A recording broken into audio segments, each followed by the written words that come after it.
ये अब अगला लेक्चर है, लेक्चर 27। इससे पहले लेक्चर 26 पढ़ाया था। तो लेक्चर 27 में हम लोग कॉन्वेक्स लेंस के बारे में पढ़ेंगे और कॉन्वेक्स लेंस कैसे इमेज बनाता है उसके बारे में पढ़ेंगे, और किस किस पोजीशन पर रखने पर कहाँ कहाँ इमेज बनता है वो पढ़ेंगे। तो सबसे पहले हम लोग पढ़ रहे हैं नोमेनक्लेचर ऑफ लेंस, यानी लेंस का नामकरण। मतलब कॉन्वेक्स लेंस जो है तो उसमें कौन कौन सा पार्ट्स होते हैं और उनको नाम क्या दिया जाता है। तो सबसे पहले देखिए, ये प्रिंसिपल एक्सिस है, ठीक है। फिर ये दिख रहा होगा आपको, ये लिखा हुआ है इधर C1, इधर F1, इधर C2 और F2। चूंकि लेंस का इस साइड है तो ये फर्स्ट साइड हुआ, लेंस का इस साइड को सेकंड साइड कहा जाता है, ठीक है। तो फर्स्ट साइड में C1 को लिखा गया center curvature at first side, ठीक है। F1 हो गया focal point at first side, फिर इस साइड होगा focal point at second side, ये हो गया center curvature at second side. तो इसमें यही ध्यान रखना है, क्योंकि ये फर्स्ट साइड है इसलिए centre curvature at first side लिखा गया है। तो इसका मतलब ये नहीं समझना है कि ये फर्स्ट कर्वेचर का सेंटर कर्वेचर है, ये है सेकंड कर्वेचर का ही सेंटर कर्वेचर। लेकिन चूंकि इधर फर्स्ट साइड है तो फर्स्ट साइड, इधर सेकंड साइड है तो सेकंड साइड। अब है इसमें देखते हैं कि लेंस में दो पॉइंट होते हैं, मतलब फोकस के, फर्स्ट फोकल पॉइंट और यहाँ सेकंड फोकल पॉइंट। तो फर्स्ट फोकल पॉइंट क्या है, तो कहता है कि the position of the object on the principal axis of the lens for which the image is formed at infinity. मतलब प्रिंसिपल एक्सिस पर किसी भी ऑब्जेक्ट का वह पोजीशन जिस पोजीशन पर ऑब्जेक्ट को रखने पर उसका इमेज कहाँ पर बनता है, इंफिनिटी पर।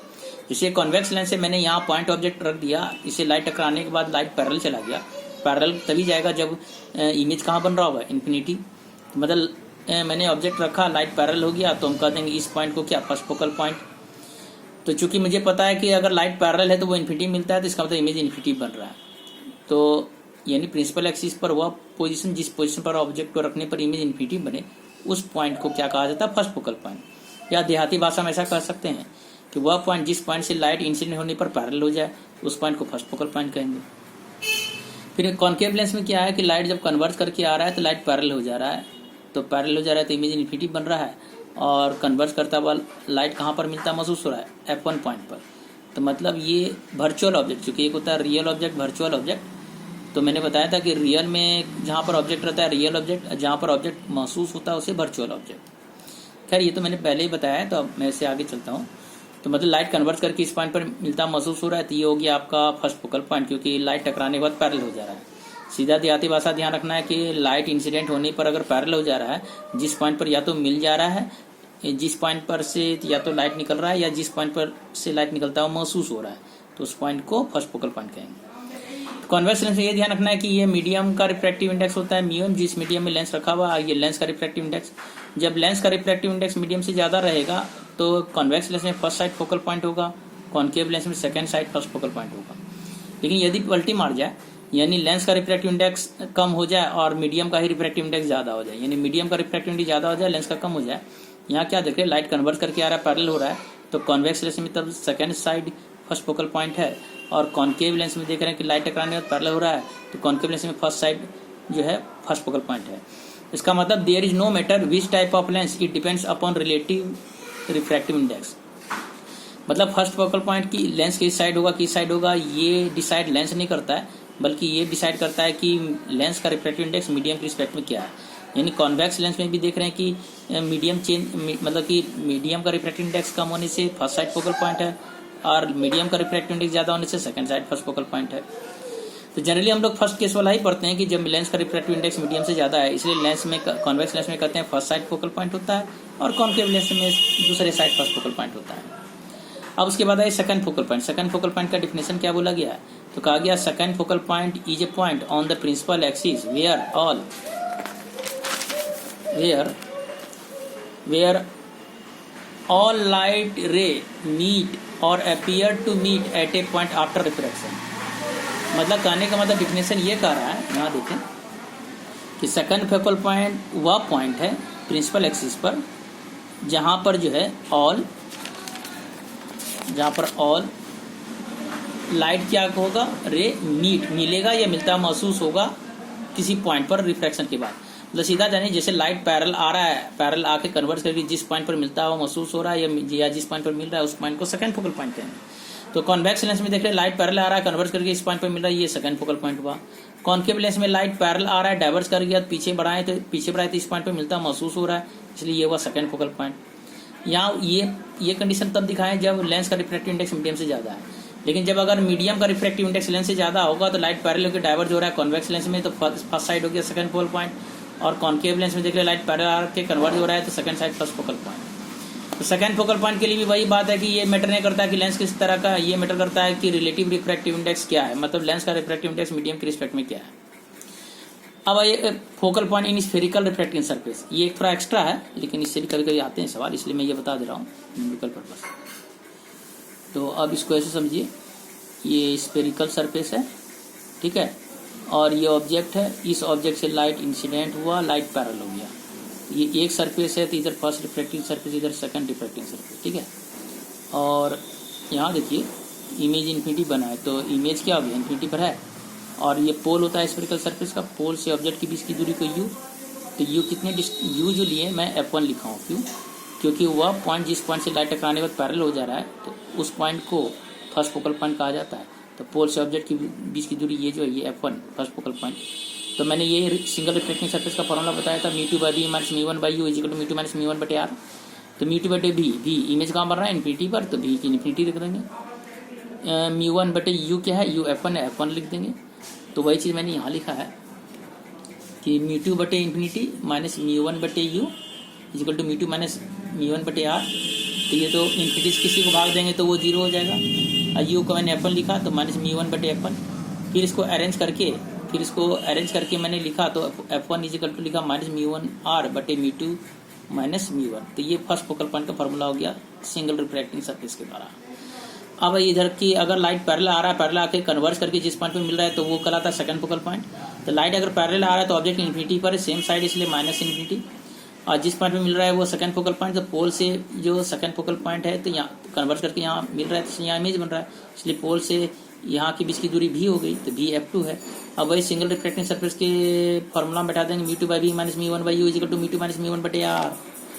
तो μ2/b की जगह F2 second focal point μ1 u infinity, ये 0 हो जाएगा, 0 हो गया तो μ2/F2 is equal to μ2 minus μ1/r बचा। अब मैं हेरा फेरी किया, हेरा फेरी मतलब उलट पुलट किया, तो सेकंड फोकल पॉइंट लिखा है μ2r/μ2 माइनस μ1। ये सेकंड फोकल पॉइंट का फॉर्मूला हो गया। ये न्यूमेरिकल में मदद करेगा आपको, ये थ्योरी में आने जा रहा है आपको। अब ये पढ़ रहे हैं concept of image formation for Lenz, यानी लेंस द्वारा इमेज कैसे बनता है उसको पढ़ने जा रहे हैं। उसके लिए बेसिक रूल को यूज कर रहे हैं। कॉन्वेक्स लेंस में सबसे लाइट अगर पैरेलल आएगा तो कन्वर्ज करके कहाँ मिलेगा, फोकल पॉइंट पर। दूसरा, लाइट सेंटर ऑफ कर्वेचर, मतलब सेंटर कर्वेचर करें, लाइट ऑप्टिकल सेंटर से जो पास करेगा बिना डिविएशन के सीधे पास कर जाएगा क्योंकि थिन लेंस है। फिर तीसरा कि कोई भी रे ऑफ लाइट कहीं से भी आ रहा हो, अगर फोकल पॉइंट से पास करेगा तो लेंस से टकराने के बाद वो पैरेलल हो जाएगा कॉन्वेक्स लेंस में। तो मैंने वही दिखाया कि अगर अब इन दोनों यानी ए और बी को मिला के कैसे मैं इमेज बना रहा हूँ, क्योंकि इमेज का डेफिनेशन बताया था कि किसी भी ऑब्जेक्ट से दो या दो से ज़्यादा रे लेंस या मिरर पर इंसिडेंट होने के बाद जिस पॉइंट पर मिलेगा या मिलता महसूस होगा तो वही पॉइंट इमेज कहलाएगा। तो जैसे रे पैरेलल आया, कन्वर्ज किया, जैसे ऑप्टिकल सेंटर से ये पास कर रहा है, जहाँ कन्वर्ज कर रहा है उस पॉइंट पर इमेज बन रहा है, ठीक है। देखिए एक लाइट पैरेलल आके कन्वर्ज किया, एक ऑप्टिकल सेंटर से गया, जहाँ पर टकराया जिस पॉइंट पर मिला उस पॉइंट पर इमेज बना, तो ये हुआ इमेज बनाने कॉन्सेप्ट। तो ये ऑप्टिकल सेंटर से ऑब्जेक्ट के बीच की दूरी u, ऑप्टिकल सेंटर इमेज के बीच की दूरी q भी, ठीक है। अब आई कॉन्केव लेंस में भी लाइट अगर पैरेलल आएगा तो डाइवर्ज करेगा। फिर एक लाइट आ रहा है जो ऑप्टिकल सेंटर जा रहा है, सीधे पास कर रहा है। अब इन दोनों को मिला के मैं इमेज बना सकता हूँ कॉन्केव लेंस में। तो कैसे, तो जैसे ऑब्जेक्ट एक लाइट सीधा लिए, पैरेलल लिए तो डाइवर्ज किया, एक लाइट ऑप्टिकल सेंटर से लिए तो सीधे निकल जा रहा है। तो अब क्या आ रहा है, ये लाइट डाइवर्ज किया तो इसको पीछे बढ़ाए तो ये जो रे जो ऑप्टिकल सेंटर से पास कर रहा था, ये पीछे बढ़ाने पर जिस पॉइंट पर मिलेगा या मिलता महसूस होगा उस पॉइंट पर इमेज होगा। क्योंकि रियल में मिलता तो रियल इमेज, मिलता महसूस हो रहा है इसलिए वर्चुअल इमेज। अब ये मैग्निफिकेशन इन लेंस में मैग्निफिकेशन तो मेनली 3 तरह का होता है, लीनियर मैग्निफिकेशन, एरिया मैग्निफिकेशन और लॉन्गिट्यूडनल मैग्निफिकेशन। लीनियर मैग्निफिकेशन को लैटरल या ट्रांसवर्स मैग्निफिकेशन कहते हैं। इसका डेफिनेशन होता है the ratio of height of image to the height of the object is called linear magnification, यानी इमेज का हाइट और ऑब्जेक्ट के हाइट के रेशियो को ही लीनियर मैग्निफिकेशन कहते हैं। इस लेंस द्वारा जो इमेज बना है, जैसे आगे भी पढ़ेंगे, सेंटर कर्वेचर फोकस के बीच ऑब्जेक्ट रखेंगे तो इमेज सेंटर कर्वेचर के बाहर बनेगा इस साइड। तो यहाँ क्या इमेज का हाइट और बटे ऑब्जेक्ट के हाइट के रेशियो को ही लीनियर मैग्निफिकेशन कहेंगे। तो अब देखिए इसमें जो है दो ट्रायंगल बन रहा है, ए बी सी और दूसरा ए डैश बी डैश सी। दोनों ट्रायंगल सिमिलर है, तो सिमिलर होने के कारण रूल, मैथमेटिकल रूल से कि ए बी बटे A dash B dash equal to C B बटे सी बी डैश, ठीक सकते वही लिखा, ए बी बटे A dash B dash, C B बटे C B dash. A B का value height of the object है तो वो रख दिया, ए डैश बी डैश, तो ए डैश बी डैश क्या हाइट ऑफ द इमेज है तो हाइट ऑफ द इमेज रख दिया। मैंने कहा था प्रिंसिपल एक्सिस के ऊपर रहता है पॉजिटिव, प्रिंसिपल एक्सिस के नीचे रहता है तो नेगेटिव, तो इसलिए जो है प्रिंसिपल एक्सिस के ऊपर है तो यहाँ एच ओ, तो एच ओ पॉजिटिव लिखा गया, एच आई प्रिंसिपल एक्सिस नीचे इसलिए नेगेटिव लिखा गया। सी से जो बी है ऑब्जेक्ट डिस्टेंस है लेंस के इस साइड इसलिए नेगेटिव माइनस यू। सी से बी डैश इमेज डिस्टेंस है इस साइड है इसलिए पॉजिटिव, तो बी लिख दिया। तो ये लिखने के बाद तो अब देखिए इधर इस तरह से हो गया H O by I U by B. अब इधर पलटी मारेंगे तो इधर ही पलटी मारेगा, इसलिए H I by H O is equal to B by U. ये इक्वेशन हो गया, इससे बहुत सारे सवाल बनेंगे। अब क्या, by putting value of equation 1 in equation 2। Equation 1 क्या था, इक्वेशन 1 मैग्निफिकेशन का फॉर्मूला था, क्या था इक्वेशन 1 एम बराबर H I by H O. इसको मैं कहाँ बैठाऊंगा, यहाँ इक्वेशन 2 में बैठाऊंगा, एच आई बटे एच ओ की जगह एम लिख दूंगा, तो एम लिख दिया बी बटे यू हो गया। तो अब आइए नोट में कि M is equal to V बटे यू से हम जो है एक बार वी को हटाएंगे तो क्या होगा, एक बार यू को हटाएंगे तो क्या होगा, किसके through, lens formula through. Lens formula होता है, थिन लेंस फॉर्मूला होता है 1 बटे एफ इज इक्वल टू 1 बटे बी माइनस 1 बटे यू। मैंने 1 बटे बी को रहने दिया, 1 बटे यू को उधर किया तो प्लस हो जाएगा, वही लिखा 1 बटे बी इज इक्वल टू 1 बटे एफ प्लस 1 बटे यू। फिर एलसीएम लिया तो क्रॉस मल्टीप्लिकेशन द्वारा एलसीएम लिया तो यू ऊपर चला गया, एफ इधर चला गया, यू प्लस एफ, अब नीचे वाला दोनों आपस में गुना। फिर इधर पलटी मारेंगे तो इधर ही पलटी मारा तो B is equal to U F बटे यू प्लस एफ। अब इसके वैल्यू को मैग्निफिकेशन में बैठा देंगे बी की जगह, वही मैंने यहाँ M is equal to B बटे यू बी की जगह बैठा दिया, यू नीचे था यू को अलग कर दिया, यू कट गया तो ये फार्मूला आ गया, तो मैग्निफिकेशन हो गया एफ बटे यू प्लस एफ, एक ये फार्मूला।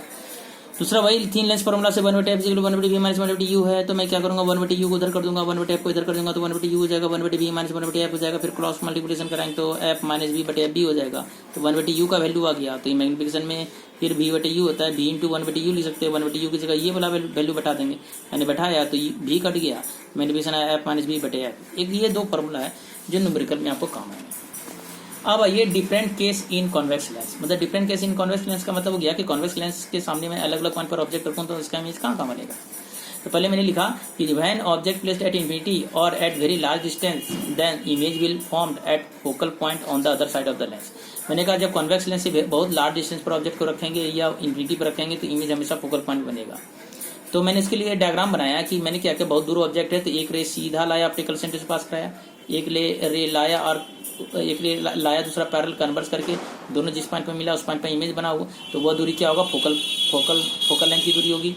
और ऑब्जेक्ट ये हो गया, क्योंकि ऑब्जेक्ट बहुत लार्ज दूरी पर you very greater than F, तो यू बहुत ज्यादा दूरी पर है, ठीक है। तो फॉर्मूला जो होता है 1 बटे एफ इज इक्वल टू 1 बटे बी माइनस 1 बटे यू, तो नीचे वाला टर्म बहुत बड़ा होगा तो उसका वैल्यू 0 होगा। मतलब इसको समझिए कि अगर मान लेते हैं यहाँ अगर u का वैल्यू अगर मान ले 3 इंटू 10 पावर 8 है, तो अगर मैं 1 बटे यू लिखूंगा तो 1 बटे 3 इंटू 1 बटे 3 बटे इंटू 10 पावर 8, तो देखिए क्या होगा 1 बटे 3 इंटू 10 पावर माइनस 8, तो यानी ये हो जाएगा क्या 0.333 इंटू 10 पावर माइनस 8। तो सोच सकते हैं कि ये कितना छोटा वैल्यू हो गया।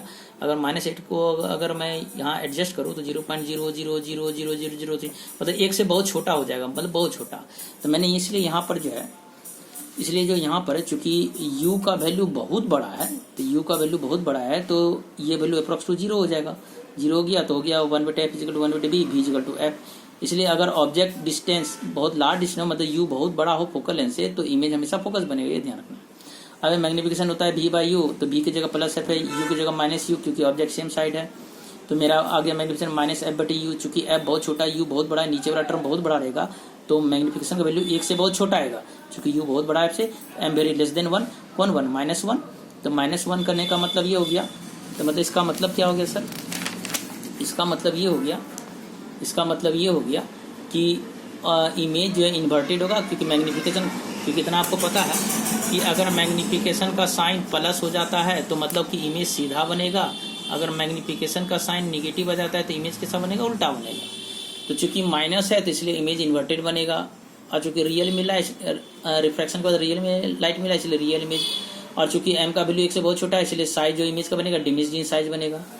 तो फिर मैंने लिया ये पॉइंट ऑब्जेक्ट का, चूंकि ये जो मैंने बनाया एक्सटेंडेड ऑब्जेक्ट जिसका साइज बड़ा हो। अब पॉइंट ऑब्जेक्ट लेंस के सामने रखेंगे इन्फिनिटी पर, तो उससे लाइट पैरेलल आएगा, कन्वर्स करके जिस पॉइंट पर मिलेगा उस पॉइंट पर इमेज बनेगा, इसलिए पॉइंट ऑब्जेक्ट का इमेज ऐसा दिखता है। अब ये on the basis of numerical के बेसिस पर क्या है कि जैसे कोई ऑब्जेक्ट है, ये लाइट सीधा आया, न्यूमेरिकल बेसिस पर कुछ नहीं करना, जैसे ऑब्जेक्ट बहुत लार्ज डिस्टेंस पर सीधा ऑप्टिकल सेंटर से लाइए और फोकल पॉइंट पर जो इमेज बनाइए। तो ये एक right angle triangle A B C और दूसरा right angle triangle A dash B dash C जो है दोनों सिमिलर है, और देखिए थीटा से tan थीटा लेंगे तो ए बी बटे सी बी यानी एच ओ बाई यू, और इधर tan थीटा लेंगे तो ए डैश बी डैश बटे सी बी डैश यानी एच आई बाय एफ को लिखाएगा, वही लिखा। चूंकि ये दोनों ट्रायंगल सिमिलर है तो इसलिए सबसे दिस बटे this is equal to this बटे दिस, तो मैंने वही किया H O by H I is equal to U बटे एफ, यानी एच ओ बटे H I is equal to U बटे एफ, वही किया यू बटे एफ। फिर मैंने क्या किया, इधर की पलटी मारा तो इधर ही पलटी मारा, H I by H O is equal to F by U. एक ये फॉर्मूला भी सवाल बनेगा, तो ध्यान रखिएगा ये फॉर्मूला तभी लगेगा जब ऑब्जेक्ट डिस्टेंस फोकल लेंथ से बहुत बड़ा हो, मतलब ये कि जब यू बहुत बड़ा हो फोकल लेंथ से तभी जो है ये वाला फॉर्मूला लगेगा। कौन वाला ये वाला, ये क्वेश्चन 1 वाला। चलिए फिर मैंने वही बोला, पहला वाला ट्रायंगल से tan theta H O by U हो जाएगा, दूसरा वाला राइट एंगल ट्रायंगल से tan थीटा एच आई बटे एफ हो जाएगा। अब इसी पर एक सवाल दिखा है, जिसे कहा कि an object is placed at 2 × 10⁸ metre from the convex lens और focal length 5 metre, find the size of the image if size of object is इतना। क्वेश्चन ये कर रहा है कि यदि ऑब्जेक्ट इतनी दूरी पर हो 2 × 10⁸, यानी क्वेश्चन क्या कर रहा है उसको देखें। क्वेश्चन कह रहा है कि अगर ऑब्जेक्ट की दूरी कितनी हो 2 × 10⁸ मीटर और फोकल लेंथ लेंस का कितना कर रहा है, फोकल लेंथ कर रहा है 5 मीटर हो, और ऑब्जेक्ट का साइज क्या हो यानी हाइट ऑफ द ऑब्जेक्ट कितना हो, या हाइट ऑफ द ऑब्जेक्ट लिखा सकता है या डायमीटर ऑफ द ऑब्जेक्ट लिखा सकता है, कितना है 5 × 10⁻² मीटर। तो हमको यू दिया, और जहाँ क्वेश्चन में साफ दिख रहा है कि फोकल लेंथ बहुत छोटा है यू से, मतलब यहाँ यू बहुत बड़ा है एफ से। जब मैंने कहा था कि जब फोकल लेंथ से बहुत बड़ा होगा यू तो हमेशा फॉर्मूला कौन वाला लगेगा, ये वाला फर्स्ट वाला H I by H O is equal to F बटे यू। इसलिए क्वेश्चन से ये बात क्लियर हो गया कि क्वेश्चन में ऑब्जेक्ट डिस्टेंस इतना है, फोकल लेंथ 5 मीटर है, और साइज ऑफ द इमेज क्या होगा पूछ रहा है, यदि साइज ऑफ ऑब्जेक्ट 5 × 10⁻² मीटर है। तो ऑटोमेटिकली मैंने इतना वैल्यू यहाँ दिखाया इसका, तो इसी अब यहाँ जो फार्मूला है उसी पे बैठाएंगे, H I by H O is equal to F by U, H I रहने देंगे, एच ऊपर करेंगे तो फोकल लेंथ है 5 मीटर, हाइट ऑफ द जो 5 × 10⁻², और ऑब्जेक्ट डिस्टेंस क्या है 2 × 10⁸। चूंकि यू सेम साइड इसलिए माइनस लगा, कट छट के जो माइनस में आया माइनस में चला करके इमेज क्या हुआ प्रिंसिपल एक्सिस से नीचे बना, तो 5 × 10⁻6 मीटर जो बहुत छोटा होगा।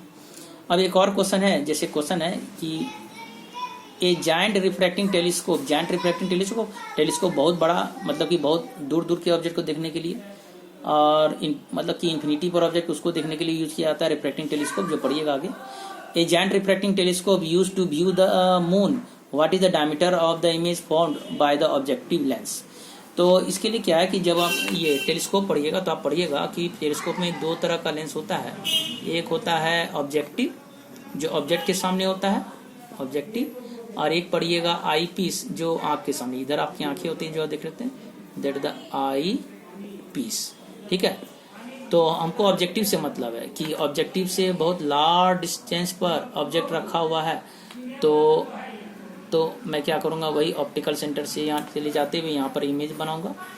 तो ये हाइट ऑफ द ऑब्जेक्ट हो गया, ये हाइट ऑफ द इमेज होगा, दैट इज द यू होगा, दैट द इमेज कहाँ बनेगा फोकस पर। क्यों सर, क्योंकि यहाँ यू बहुत बड़ा है आपसे, ठीक है।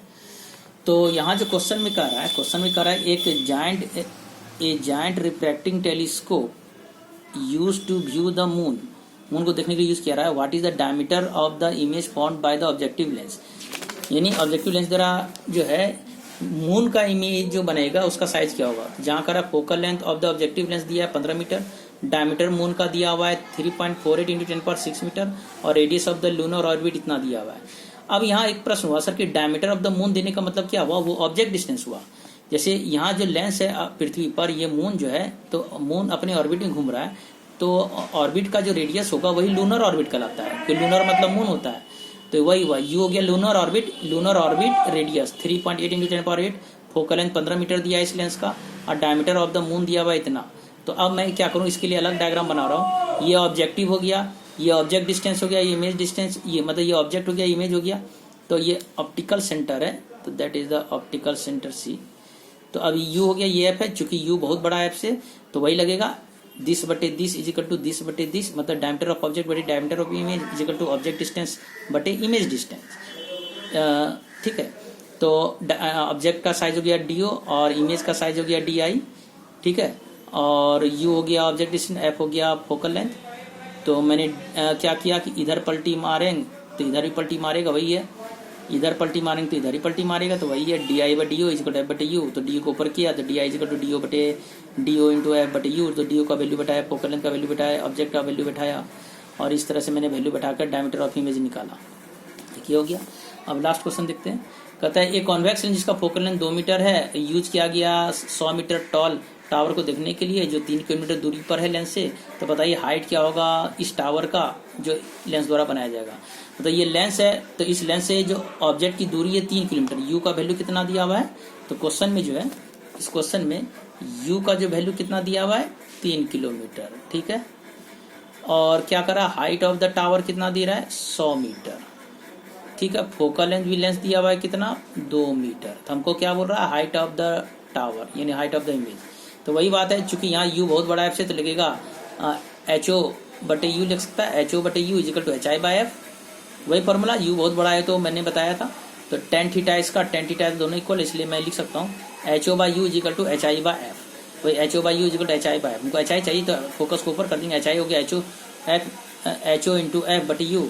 यानी हाइट ऑफ द ऑब्जेक्ट है 100, फोकल लेंथ है 2, ऑब्जेक्ट डिस्टेंस है 3 टू ऑब्जेक्ट डिस्टेंस 3 किलोमीटर, तो हम मीटर में बदलेंगे 3 टू 10 पावर और 3 हो जाएगा, यानी 3000 मीटर हो जाएगा।